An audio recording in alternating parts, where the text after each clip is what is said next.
Ce sont les graines du potiron. Et qu'est-ce qu'on peut faire avec ces graines?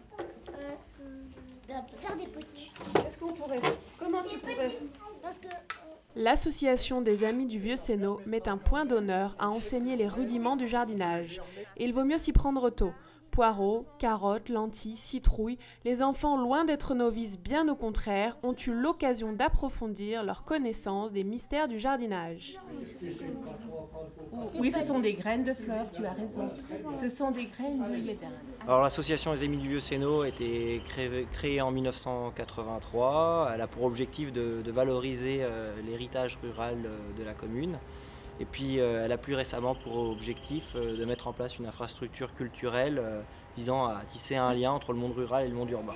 De germer et de pousser. Alors ce que je vous propose, c'est qu'à tour de rôle, vous allez mettre une petite pelle dans la cagette où on va semer les graines après. Allez. Tu la trouves, la bête? Attends, je vais t'expliquer. Voilà, voilà, très bien. Ça, ce sont les blettes. Et ça, ce sont les graines. Montre-les. Voilà, celles-ci, voilà. Celles-ci, ce sont les graines qui vont nous donner les blettes. Nous organisons pour la deuxième fois cette année des grandes journées potagères. Donc cette année, suite au succès rencontré à l'édition 2010, les Amis du Vieux Sénot ont décidé de récidiver dans ces journées potagères en organisant une grande opération sur 4 sessions.